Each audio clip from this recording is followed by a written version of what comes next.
Today's episode is brought to you by Real Estate Radio Experts. Radio and real estate go hand in hand.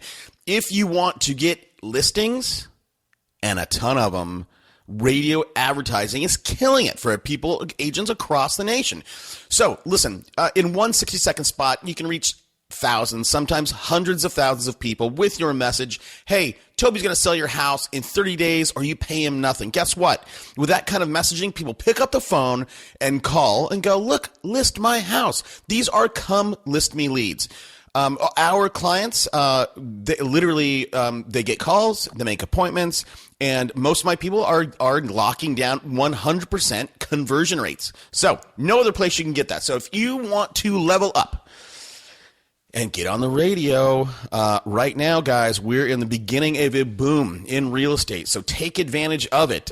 Here's what you want to do. Go to realestateradioexperts.com, fill out the getting started page, or you can just send me an email and let's see if you're a great fit.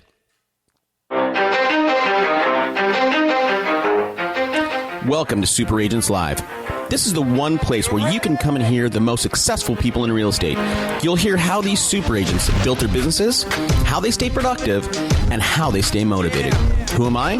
My name's Toby Salgado, and I made my first million in real estate. Yeah. And I'm your host for the next 30 minutes while we talk to yet another amazing real estate entrepreneur. Stay tuned. Let's go! Yeah! Okay, today's episode, pretty interesting guy. Today's guest, a guy named Patrick Lilly, guy that I personally like quite a bit. And we talk about all sorts of stuff. We spend a lot of time talking about marketing. We talk about slicing and dicing demographics and how he markets to his people a lifestyle, which is pretty interesting. It's the first time that's kind of come up on the show. We talk a little bit about growing a team and how he gets so much done with a relatively small team. We talk about mindset. He's a very much a personal development guy. So we talk about mindset. We talk about how to control your mindset, how to get alignment with your core values, and we talk about why work will always trump talent. Okay, so before we get there, a little bit of housekeeping. Here's what you're going to want to do. I know you're not going to want to miss future episodes like this. Great content. So I want you to do two things. Go subscribe to the show on iTunes or Stitcher Radio. And you can just go to the site, superagentslive.com, and we make it easy. There's a button right there. And if you feel so inclined, I would love a review. That helps the show. That helps us get in front of as many new people as possible. If you don't know, the show has a hashtag. It is #UnpackThatIdea. That's a big follow train. Go ahead and use that. And I'll follow you, and you'll get new followers, I promise. All right. Hey, guys, let's get to the show. Today on the show, I am thrilled to have today's guest. Now, today's guest, I've known him for a while. We met probably a year ago, and I've been fortunate enough to be able to spend some time on and off with this guy. And I think you're going to really like this guy. Very smooth. Team size, 5 people. Now, with that 5 people, this guy's pumping deals at $100 million plus in volume for a total of 82 deals. I am thrilled to welcome Patrick Lilly. Hey, Patrick, thanks for taking the time out. Oh, Toby, thank you. I appreciate it. Now, listen, Patrick, you have a pretty interesting background, and I want to get into some of the stuff that you're working on today, as well as some of the stuff that you have planned. But before we get there, Patrick, give the audience a sense of who you are. I'm always very interested in the man behind the machine. Well, gee, who am I? I've been selling real estate for 30-plus years. I'm a certified life and business coach in addition to being a real estate broker. I'm very much involved in personal and professional growth for myself and for others. I have a conference that I put on yearly, and we actually started, inspired by you, we're actually starting to do podcasts ourselves. So I appreciate that. That's awesome. Well, no, and I want to get into some of the personal and professional growth and how much of a foundation that should be for everybody. But so 30 plus years now. You are in Manhattan, right, Patrick? Yes. Yes. And I got to tell you, man, I recently saw a video of you, and and I was telling my wife this after I saw your video that you made. Your office. My God, it looks like you guys are like a fashion designer and not selling real estate. Yeah. Well, when you're selling luxury property, you're really selling aspirational living. You're selling a concept of what it'd be like to buy and how that would affect your life. And consequently, to many of our buyers that are influenced by art and design, it's better for our marketplace and our buyer to emphasize those elements as opposed to emphasizing floor plans and, what kind of appliances are in the kitchen. So consequently, it's a whole different approach. And that's one of the great things about video, is that a video allows you to connect to the emotional elements that add to aspirational buying, if that makes sense. Yeah, no, for sure. Now, so aspirational buying. Now, when in your career, because look, I bring a lot of people on. We talk about a lot of different things, but this is the first time somebody's introduced this concept here on the show. For you, Patrick, when exactly did you get this notion of aspirational buying and then building your brand around it? Well, it's been a combination of a couple of things. First of all, I always knew during sales that in order to be successful, especially in luxury marketing, but in all marketing, is that, one, a property has a unique selling proposition that separates it from all other properties. It may be as base as it's the best price unit out there. But often it has other unique selling propositions. For instance, I have a townhouse on the market on the Upper East Side now for $6.5 million. And it has a private garage in the townhouse. And there are just 3 townhouses on the market with a private garage, and this is only one of 2 under $10 million. So that's very much a part of the unique selling proposition. And then the second part of that I've always known is that there's going to be a certain person that's going to buy that property, that there's a certain demographic. Sometimes it could be a very wide demographic, and other times it may be extremely specific, like a 2-person couple with no children where one of them is in a creative field and the other one may or may not be, and that individual, what's important to them is location and what that location makes other people view them as. For instance, like if you wanted to be considered like a hipster in New York, you might want to move out to Brooklyn, to Williamsburg. If you want to be considered a sophisticated art collector of modern art, you might be more inclined to live in the West Village, Chelsea, or Soho. So those 2 elements combined between the unique selling proposition and the type of person that would be attracted to that property makes up what I would call aspirational selling. Then, so I had the concepts, but I didn't know the implementation.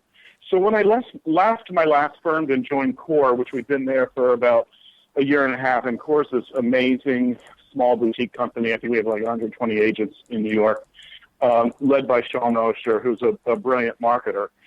And what Sean was able to do, because I was starting to do extensive video then, and he was able to take my videos and then push them up to the next level, which was not about making it a property tour, but it was about making it a tease. So no tour, all tease. And what he meant by that was we don't want to show the entire property. We want to show the essence of the property so you can get people to come into there. So a classic example is I had a townhouse listing in Greenwich Village. And we had done, incredible photos, floor plan, and really good copy and put it out there. And we weren't getting any offers. And it takes longer. It takes us about a week to get a video up. So we did an aspirational video of it. And consequently, a buyer who we eventually sold it to saw the video, and she told us ahead of time, she told us when she finally bought, that she saw the pictures, the floor plan, and the copy, and she just said, this is not for me. This is not what I'm looking for. But once she saw the video a couple of weeks later, she said, that's exactly what I'm looking for, because I was able to type into the unique selling propositions of the house, the type of person that would buy it, and set up that aspirational of being that sort of person in that neighborhood. And not only did she buy the house rather quickly, then she listed her loft in NoHo with us because she wanted us to do the same video for her, which we had done for the townhouse seller.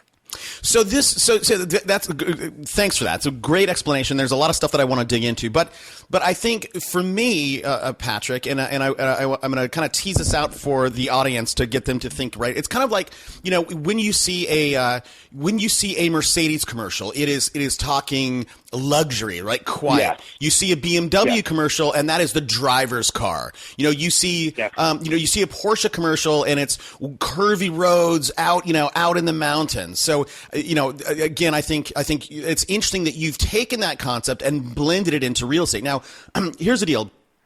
And I would say even before, and that's a really great way. That's a really great analogy of way to look at it. And that each one of your properties is not going to be the same car brand. So one time you're going to do a Porsche video, and one time you're going to do a BMW video, and that's based on what the unique selling proposition and the aspiration is of that property. Right now, here's what I want to tease out. Now, again, you're a smart guy, Patrick, and unlike the vast majority of real estate agents, you have put thought into marketing. Now, it's one thing to you said early on before you got to wherever that company Coors that you're at today, you had the concept, but the implementation piece you hadn't nailed yet. Now, what you said was you were talking about demographics, right? For a specific property, and that specific property has a unique selling proposition. And you said, well, look, I then put some thought into the demographics for that, right? Whether that's a hipster living in Brooklyn, the creative living in Soho, whatever. So when you think about here's what I don't exactly know how to ask the right question, but how maybe unpack demographics a little bit. Do you, because in my mind, Patrick, you can go demographics is, okay, at a very base level, millennials, Gen Xers, boomers, okay? Yes. And, right, 75K plus income, 150K, 300K plus, right? So you can have income demographics, you can have age demographics. Now, and here's what I'm trying to... And then family size demographics, depending on the use of the property. Right. And here's what I want to get understand your thinking a little bit more. If I have for each of those demographics, the marketing piece that you put out needs to match that demographic, right? So if you're targeting a late or early Gen X or late millennial that's a creative, right? Your marketing pieces need to speak to that demographic, and the delivery mechanism for that is unique, right? So now I'm answering your question. Look, just where I'm getting. Just take off. Give me your thoughts on that. Well, absolutely. So every property is unique, as every buyer is unique, and the way it needs to be marketed does not need to be some sort of fill in the blank standardized marketing for every single unit. Yep. And sitting back and figuring out, who is going to buy this. What venues or marketing pieces or advertising pieces or internet portals are they most likely to pay attention to? And then how do you get their attention? And first of all, one of the best rules I've ever learned is that when everybody is zigging, it's time to zag. Yeah. And you don't want your marketing to look like everybody else's. You don't want your just sold. If everybody's sending out 4x6 just sold cards, then send out a 12x8 sold card. Or if everybody's sending big ones out, then sell a black and white little tiny thing. Just mix it up so you're more visible and you can get their attention. But really put thought into who's going to buy this property. And how can I get their attention? And doing what everybody else is doing is not going to work. Yeah, no, you have to be different. You have to, and ideally, right, you want to be first, right? So if everybody's zigging, zag, and you want to be the first guy to zag because the third or fourth person in that market are doing something the same way. They're just a Me Too product, right? Just Me Too. Like, okay, you're nothing special, pal. So if for you, how do you think about being different? And again, I know that I'm sure that you always want to lead the pack with whatever you do. How do you? Is that just innate in you? Is that just Patrick Lilly, or is there a group of people? This is going to start to blend into your professional and personal development. But is it the kind of people that you hang around, or is it just you that you're able to stay ahead of the pack? That's a good question, Toby. I think that there's two answers to that question that would relate most to me. Number one, I find that for myself, that when I am being creative as opposed to filling in the blanks, I'm just a happier person. And that when I'm using those creative juices, I'm more inspired. I relate to the property better. I relate to my sellers better. And when I'm going cookie cutter, there's really no interest there for me. Right. So that is the modality that works best for me. I'm not saying that's for everybody, but that's the modality that works best for me. And then the second area is I feel very strongly that to be truly successful and happy in real estate. And by the way, let me tell you what successful means to me. Yeah. Successful may not be the number one in your market or selling $100 million a year. Successful may be increasing profitability. It may be spending less time in the office so you can spend more time with your children. It may be being number one in your market and selling 700 units. But whatever it is, define what it is to you, and then hook up what you need to do to make that happen.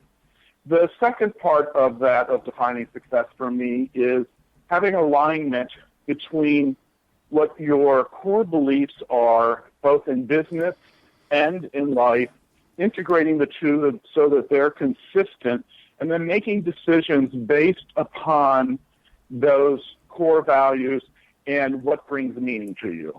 So getting back to the demographics issue. Wait, Patrick. Pat, let me stop you there, because I think that there's a lot there to dig into, and I want to dig into some of that. Okay. But before we do, and I'll let you go back to the demographic thing.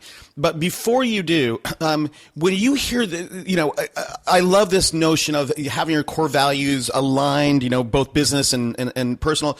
But when you hear that word, when I say that word, success, who is there a name or a face that pops into your mind? No, I can't say it does, because I think that definition of success varies from person to person to person. And again, it goes back to my creativity, where that cookie cutter profile doesn't work for me well. And telling everybody that success would mean, X, Y, or Z doesn't make any sense. So I think there's not one individual picture for me, but at the same time, when you're being successful in all parts of your life, and when you're coming up short. Right. There's a flow state that you get into. Yeah. Now, and so I'm taking you a little bit, I know you wanted to talk about demographics, but let's talk about that flow, because, I've experienced success in my life, and I many times, and I want to know if this happened to you, Patrick, and I know you've seen it. But many times in my life, I get into the flow state. I'm like everything. I'm just hitting on all 8 cylinders. I'm hitting on 12 cylinders. Everything's working, and all of a sudden I go, "Holy crap! This shouldn't be this easy. Like, it's too easy. Like, what's wrong? Like, it shouldn't be this easy." And I find myself, when I get into those, those months or quarters, of my life, that I start to sabotage my own success. Yeah. That goes down to, I think, what core beliefs you're holding underneath that one of the core beliefs is that it shouldn't be it shouldn't be easy. I wonder how much of that comes from our Christian Judeo ethic. Right. That you have to pay. Right. That success should not come easily. And I think we all do that. I've done that myself in the past, and I certainly see others doing it all the time too. So now, look here. You were earlier talking about the modality that you're most comfortable in, right? You are most comfortable. You're most happy. I guess this points back to flow state. When you're being creative. Now, as with anything, right? With art, with being creative. you can do stuff and it doesn't always work. I think that what it takes in order to execute like that is not being afraid to fail, being okay with. So how are you? For you, Patrick? How did you develop that? This non-fearlessness that you're okay with failing. You're okay with maybe looking stupid with a,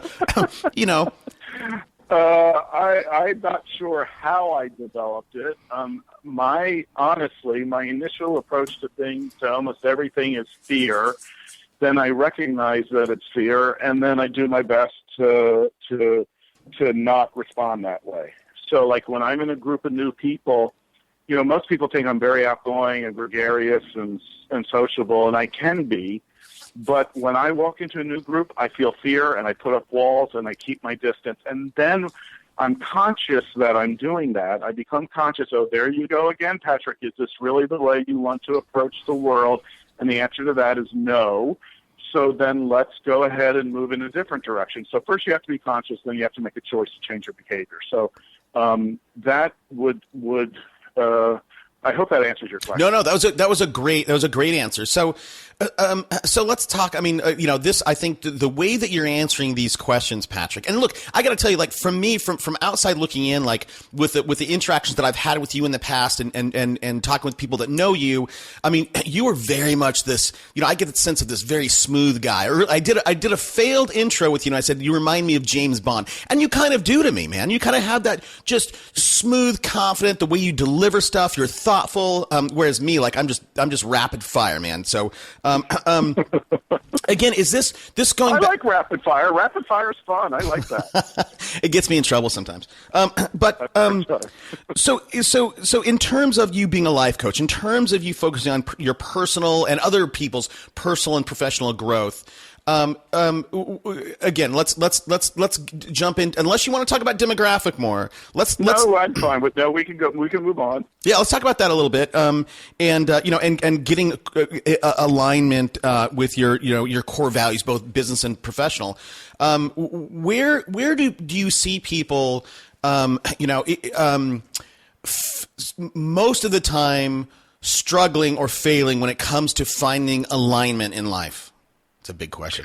That's a pretty simple one to answer. Is that one? I don't think that they've done the work to determine what is really important to them, who they are at a core level, or you can call it a soul level, whatever feels most comfortable to you, and determining what really brings value to your life. So that requires you to do some work, and I don't believe that the vast majority of agents are willing to do that work or even see the value in it. One of the things that I say all the time is that as I become a better human being, I also become a better real estate broker. And conversely, as I become a better real estate broker, I also am a better person. So to me, success means really not just working on your business, but working on yourself, and the two go hand in hand. And it brings up one of the issues that really has meaning to me is that one of the things that I find working with people, other real estate agents, is that they'll have one set of values for their business life and another set of values for their personal life. And to me, that's wonky. That doesn't make any sense at all, and it seems to me out of integrity from who you are at a core level. So the question becomes is how can you then align the two so that there is harmony there, or integrity, or whatever word you want to use. I sometimes find the word integrity has a lot of judgment around it, so let's say harmony. And then, just like I gave you the examples before, that when you're doing things that are not in alignment, become conscious of them, and then make choices based on how you really want to present your life. And once you do that, life is so much easier. So let me give you an example that has happened recently with me at work. Yeah. Okay. So recently, I had somebody on my team who was a telemarketer, and he was great. He was absolutely great and effective, and that's usually what I like in life is effective. And when he'd make the calls to expired listings, he would say, we have interest in your property, which implied to the sellers that we had a buyer for their property, which was hardly ever the case. And I kept on trying to get him to say something else because it just felt false to me. And he tried, but he wasn't willing to change because he was so effective with his speech that he continued doing it.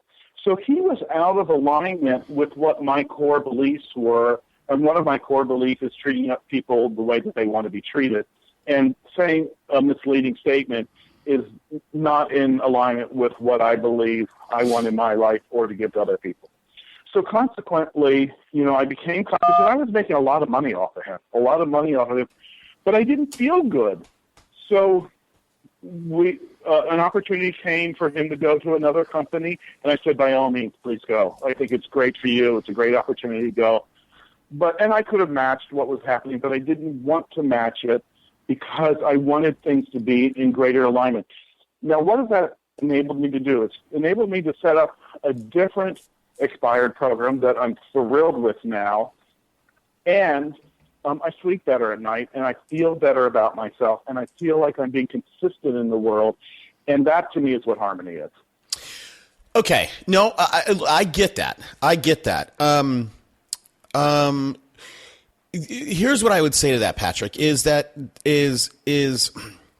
look, that's great, but you're a guy who's made a lot of money for a long time. What would you say to that person who's going, Patrick, that's, look, I would love to be in alignment, but man, I have 3 kids. I got to feed my kids. And geez, being a little bit deceptive, which that is slightly deceptive.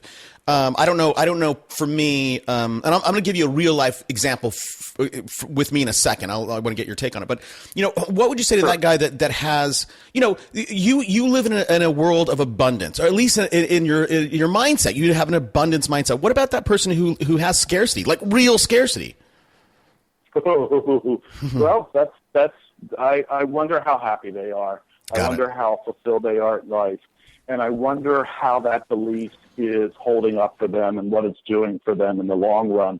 I would suggest that it's creating a life of fear and a life of restriction. And is that really what they want to go through at life? I mean, really. Yeah. And you can use that rationalization. I have 3 kids to support, but you can use that rationalization on why you would steal somebody or kill somebody and take their money. Right. I mean, you could use that rationalization on any level, and that's what it is rationalization. And I would imagine, Patrick, that person, it is rationalization, and at their core, right? Because that's really what you're talking about. You're talking about core values. At their core, there's something they're pushing down that probably bothers them, and at the end of the day, because they're not in alignment, they're probably not improving as fast as they could, both personally and professionally. Yeah, I suspect that's correct. I do something similar, and I'm going to tell you what I do, and I want to know your honest thoughts. So I have, we have this radio advertising arm of this show, right? So we have the show, and then we have the radio ads. Now I have an ISA. I have 2 ISAs. I have one person calling my list to get people like you on the show, and then I have another ISA calling that same list, pitching radio. But now, at the end of the day, whether my ISA is booking you for the show or booking you for me to talk to you about radio, I just want to pitch you radio. Now, I use this show as the top end of a funnel, a sales funnel. Now, I say, hey, you come on my show, and I do need content for the podcast, but in a lot of ways, I'm vetting them. I want to know if I can work with them. Do you think there's any level that I don't see that. I don't see that as being dishonest or even slightly being deceitful. As long as you're providing value to people that you promise them in the Super Agents Live, that you're providing real value in your podcast where you're going to help them grow your business, and then you determine, what's a good fit for you, who do you want to try to reach out for your radio business. I don't see that as being deceitful at all. I think that's, in a way, it's a form of marketing, and any good marketing provides value for people. Right. It's not to me, that's it. Now, if it was a bait and switch, which I don't believe that you're doing, you're really sort of investigating who's the right fit for you, and then you can approach them once you've developed a relationship with them. That just seems like good marketing. Okay, cool. No. And again, I thought, and that is true, right? I'm vetting them. I want to, because I've talked with a lot of people that, there's a guy that I just met. I won't say his name. He does like 4.5 million GCI, and literally I had one conversation with him. He's like, "I'll sign me up. I'll do radio." And I talked to him for 20 minutes, and I'm like, I cannot work with this guy. Like, I don't like the way he operates. I don't like his demeanor. And just to check it out, there was a guy that we know in common, and I emailed him, and I never called that guy again. Right. So I appreciate that. And again, and the reason why I asked you that, Patrick, is because I'm convinced that a lot of people are out there that maybe are not objective enough to really find out, right, if they're doing something that's not in harmony with their core beliefs. So what would you say to that person? Like, how do you, for someone to question and really find out, if they're out of harmony? Are there some tips that you can maybe walk people through and say, this is what you do, step one? Sure. If you have a code of ethics or a code of behavior in your personal life, and that differs from your code of ethics in your business life, something's off right there. That's a real clue, in my opinion, that something is off. And it may well be that you're just not clear on what's really important to you, that you haven't done the work necessary in order to become clear on that. And there's many, many ways to do the work. There's online tutorials, there's books. My friend Anna and Art Clymer out in Colorado, they're coaches, and they will do both personal and business core work, so you can determine that. I personally do an Essence and Purpose seminar about twice a year, where you can find out what your essence and purpose is in life, and that essence and purpose is what determines what your core values are. So there's lots of things that can be done, but it does require work. You can't, just skimming through life and focusing just on business might be good for some people, but I don't think it's a whole person. It feels like a floppy wheel to me. Got it. Yeah, no, I would agree. So we got to start wrapping up here. So Patrick, you were obviously. Let me ask you this question before we get into this. So what is people again? Core value alignment, both business and business and personal. Now, with a business, if you want to do $100 million business like you do, Patrick, there's a certain marketing budget that you just have to have, right? You have to spend money to make money. So this is an imperfect question I'm asking you. So in your personal life, does that budget look like? And so there's a couple different ways to ask this or answer this, but so here's a different way of asking that. What percentage of my income should I devote to personal development? Wow, I never even thought of that before. That's an interesting question, Toby. I don't know that I can come up with a number, but I can tell you how important it's been in my life. At a minimum, going to seminars and that thing on personal level, I've spent, probably on average $7,500 a year for the last, 10, 15 years, and sometimes even more than that. And that brings me a lot of joy. So I'm one of those people that always like to learn and become more than I currently am. If that's the type of person you are, then I'm sure you'll enjoy investigating that on the level that I do it on.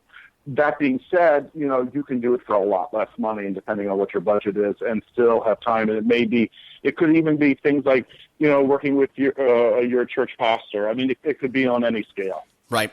No. And look, and so that's a great segue into talking about what you got going on this summer. So, I think there's lots of different ways that you can do that, right? So working with your church pastor, reading books, listening to shows like this, and getting able to tap into people like you, or going to conferences. Now for me, I usually go to 3 or 4 events every year. I try to go to 1 a quarter.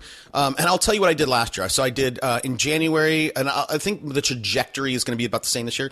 So I did a new media conference. Then I did our mutual friend Osborne. We did, that's a sort of an outdoor, like men's group, whatever type of event. Then I did fraternity. Fraternity. And then I went to a Boomtown conference. Then I was just at another conference. I was in Orlando. I went to Keller Williams Family Reunion. And I went to another conference. Oh, I went to World Domination Summit in Portland. So I guess this year I did 5. And I think the point that I'm trying to make is, doing, personal, let's say that you're in real estate. You know what? You should go and do conferences outside of just real estate. You should read books outside of just real estate. I agree. I agree. I agree. Now, you've done a conference for the last few years. This is going to be your 3rd year. Maybe tell the audience a little bit about it, and maybe they'll get inspired and they want to go. Oh, that'd be great. Thanks, Toby. So I do Real Estate Success Rocks. It's realestatesuccess.rocks is the website. And what we focus on is what does success mean to you, and then how do we give you the tools so that you can achieve that success however you want it. Most of the speakers are in the top 1% of the nation. We had about 15 of our speakers were in the top 250 in the Wall Street Journal, or top 250 agents in the nation in the Wall Street Journal. It's an incredible community. So we promote great content, great community, and the ability to network. And obviously you can tell by what I talked about that in addition to the hardcore content on how to grow your business, we're also going to focus on what's going to help you to be happier and more successful in both life and business. Well, yeah, and the other thing too, that you said, like literally, like the first 5 minutes on the show, you said, as I improve personally, I become a better broker, and conversely, as I become a better broker, I become a better person. So, I think conferences are extremely helpful to make real life, real world connections. And the other thing too is, I had Wendy Popson on the show. I don't know if you know who that is, but yes, sure, that's Jay's wife. Jay's wife, and so Wendy, her first year in real estate, she worked part time. She was a mompreneur, but because she went to conferences, she did $40 million working part time, and they're all referrals. Yep. So it changed my business. I started going to conferences in 1996, and I was stuck at a level of about 20 to 25 million for about 5-6 years, and then I started going to conferences, and then every year my income started going up. Because what you're doing is you're seeing what other people that are doing that are successful. Why create something new? Go out and copy what they're doing, but make it creative and make it fit your marketplace and your properties. Yep, perfect. All right.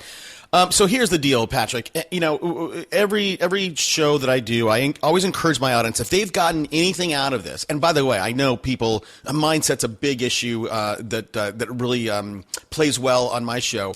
But if they've gotten anything out of this, one nugget, I encourage them to reach out to you to say thank you. So where can people find you, Patrick? Patrick at patricklilly.com. So that's the website is patricklilly.com, and email's Patrick at patricklilly, and Lilly spelled Lilly. Now listen, for everybody, if you're riding your bike, driving your car, walking your dog, that's fine. All this stuff will be on the show notes at Super Agents Live. So Patrick, hey man, listen, I'm going to be the first one to kick off the thank you train. Thanks, man. I know you're a busy guy. You have a thriving business, putting together conferences. I appreciate you taking your time out and spending it with me and my audience. Oh, thank you, Toby, and I appreciate all you do for your listeners. Thanks, buddy. Hold on real quick. When is that comp? I don't think you said that. What is the date? I did not do that. I'm not a very good marketer, so it is. It's in Seattle in September. The dates are the 26th to the 28th, and we've arranged it so it's like 3 or 4 days after the Jewish holidays, so everybody can come. Okay, and the other thing too is, so I think I'm gonna release this today. It's March 23rd. Didn't you say that up to the 31st you're kind of doing a special deal? Yeah, we have a early bird registration, so you're going to save $75 instead of it being $525. It's $450 for registration, and there's a discount. We're saying the Hyatt Bellevue, which is really a beautiful place. and we got a great discount there, and that will last through the end of this month also. Got it. So yeah, I'm going to release this tomorrow. So everybody's going to have a full 7 days. So man, Patrick, you are not a good marketer, buddy. I had to pull out the date, the discount. All right, man. Hey.